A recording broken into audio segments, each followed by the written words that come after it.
There we go.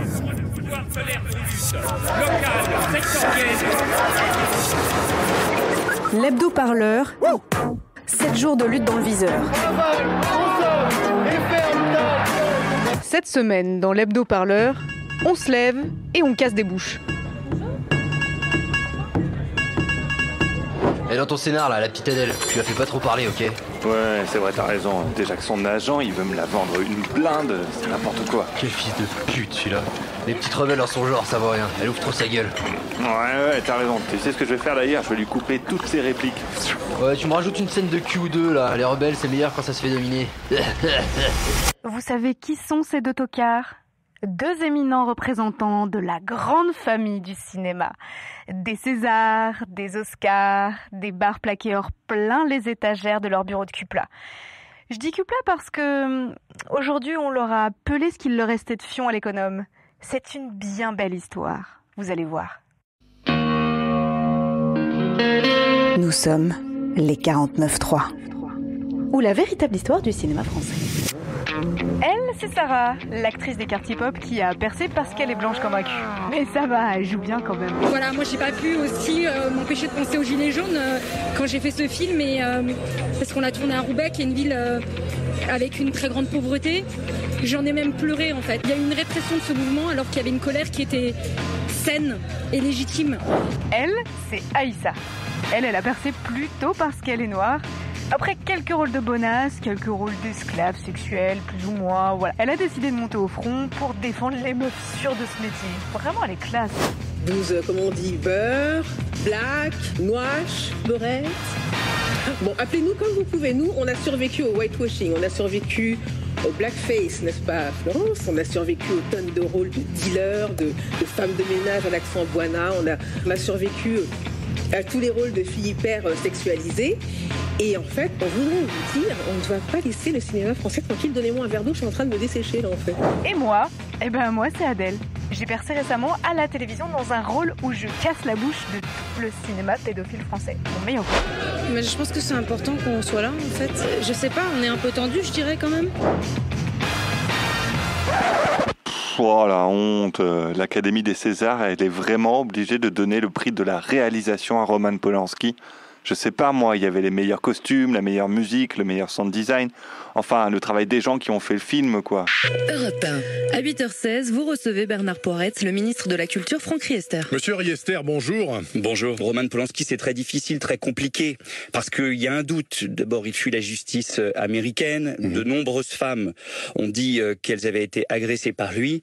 Et donc, célébrer l'homme est un signal qui est envoyé, il me semble négativement, à un moment où la chape de plomb sur ces agressions sexuelles et sexistes est en train d'exploser dans notre pays. Non, un ministre qui dit quelque chose de sensé, pour une fois, reste quand même l'hypocrisie du cinéma français qui file du pognon par sac entier à des hommes et pas à des œuvres. Ben oui, si c'était les œuvres qui comptaient, est-ce que vous pensez vraiment qu'on en serait au 4e volet de La Vérité si je mens? Depuis qu'Adèle Haenel a témoigné, le 4 novembre 2019, après des mois d'enquête, sur les agressions sexuelles qu'elle a subies adolescente, le monde du cinéma était censé vivre son mouvement MeToo.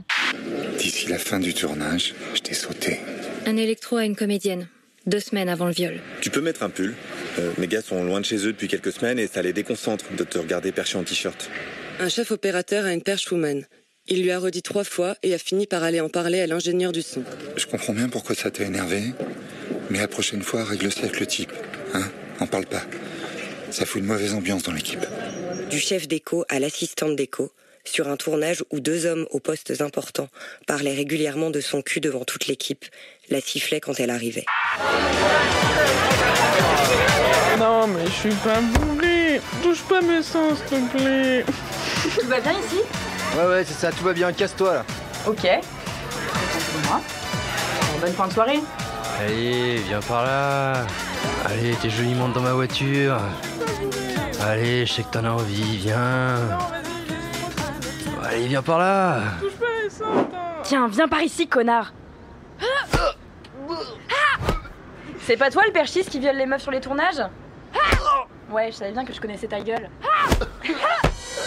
Voilà comment Sarah finit dans le canapé d'Aïssa et pas dans le plumard du violeur de service. Ah, comment t'as trop bien fait de péter sa gueule. Starry, il viole tout le monde, toutes les meufs qui sont sur les tournages, et tout le monde s'en bat les couilles. Ils sont tous comme ça. Merci pour ça. Hier, le réal m'a dit que j'étais la plus belle gazelle de la savane. J'en peux plus, putain. T'as des bières ? La bière de 10h du mat, la meilleure. Mes plus belles idées popent souvent en after, et là, j'ai carrément vu la lumière. Ce soir, les meufs, c'est les Césars. Alors on se lève, on se casse, et on fout le feu.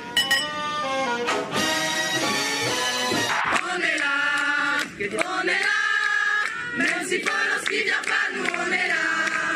Solidaires avec nos sœurs, agressés par les violeurs, même si Polanski vient pas, nous on est là. Vendredi 28 février, la 45e cérémonie des Césars est bousculée de l'intérieur.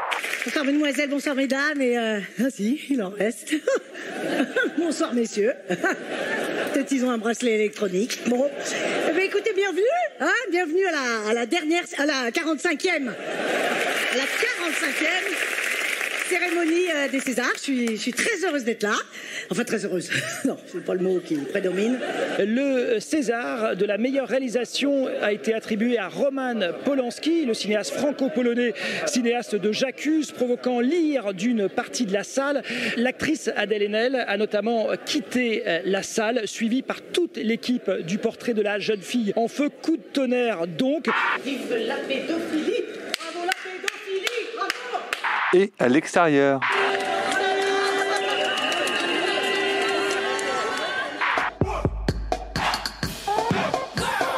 On avait pourtant été tellement brillante sur la préparation. Un punch piégé au GHB ? Pour faire quoi ? Tu veux les kidnapper pour faire de la rééducation ou quoi ? Ou alors, on saccage leur tapis rouge de merde et on se les fait tous, un par un. Hello guys! On a été un peu moins bonne dans la mise en pratique. 3 banderoles d'oser le féminisme. Mais vous êtes sérieuses là ? Faut passer à la vitesse supérieure.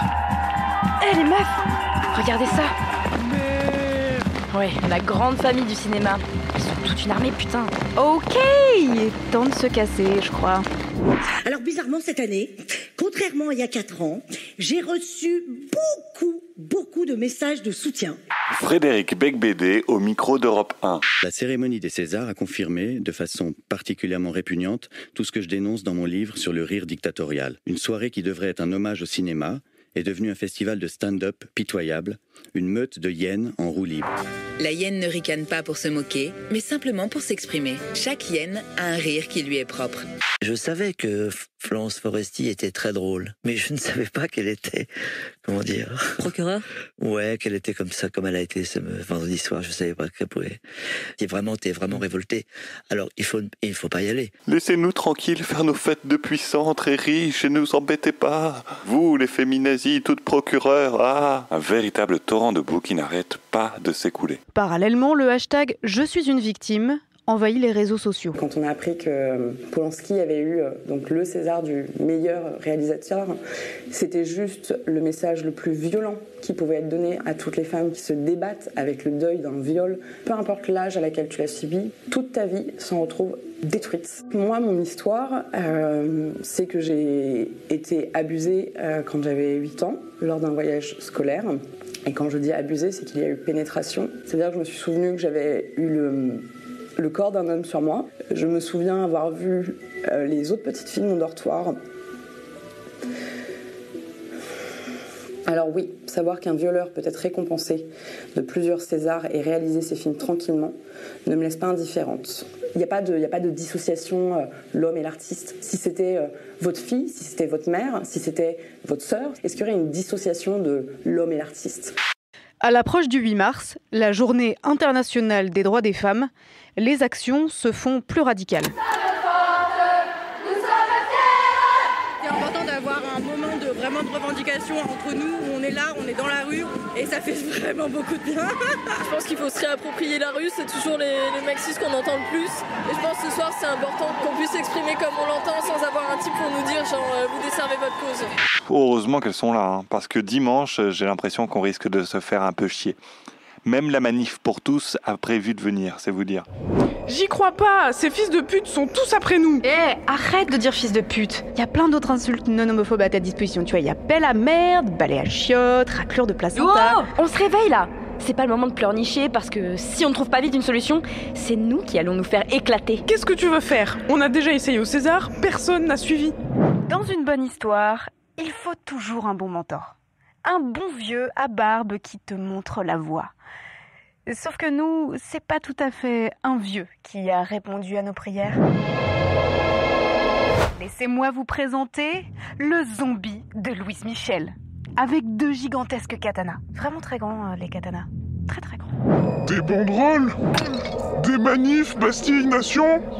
Mais qu'est-ce que vous foutez, bordel? What the fuck? Je dois vraiment vous réexpliquer toutes ces théories barbantes et toutes plus fumeuses les unes que les autres sur la non-violence?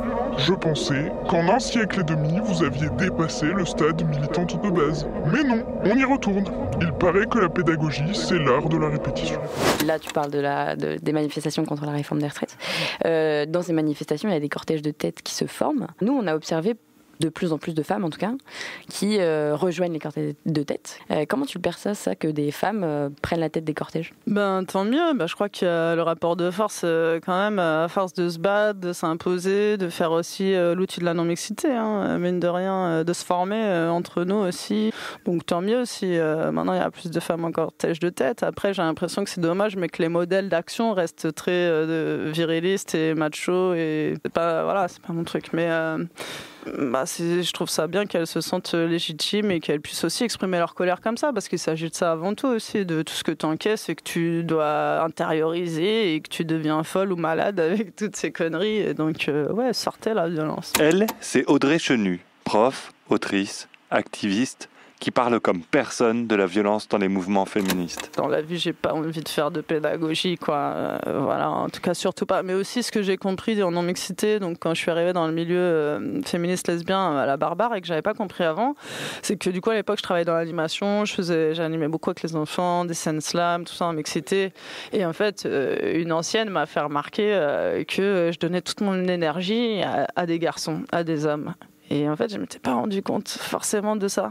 C'était tellement une évidence parce que je m'étais occupée de mon frère, je m'étais toujours occupée des hommes autour de moi, quoi. Et du coup, j'ai eu une sorte de déclic. Je me suis dit, en fait, maintenant, je vais faire des trucs avec les femmes en non-mixité. Et j'ai commencé à vivre beaucoup de moments de non-mixité. Et en fait, ça m'a redonné beaucoup de force. Aïssa Maïga, actrice à la 45e cérémonie des Césars, en appelle au changement dans tout ce petit monde du cinéma français. J'enfonce une porte ouverte.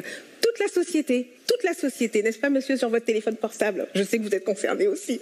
Je sais, moi, je suis hyper optimiste, donc j'ai aucun doute qu'on va y arriver tous ensemble et que surtout, ça va se faire vite.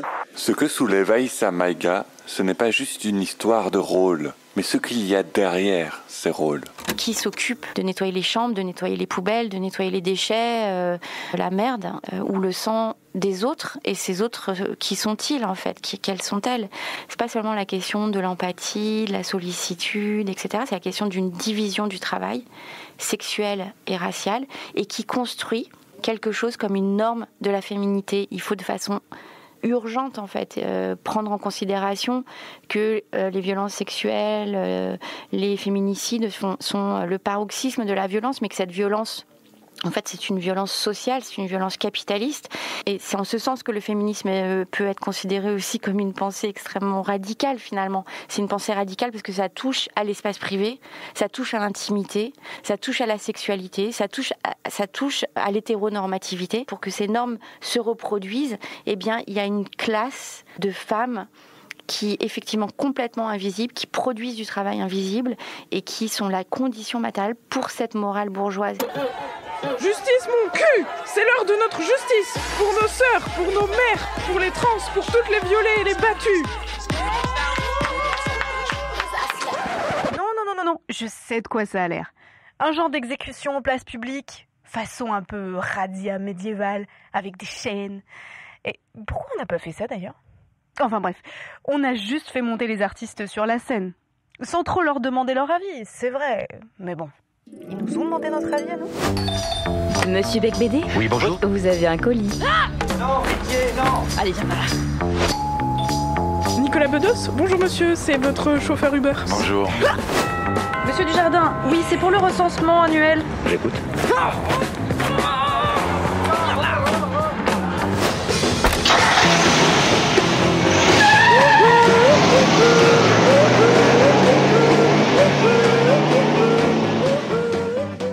Ils ont tellement flippé leur mère.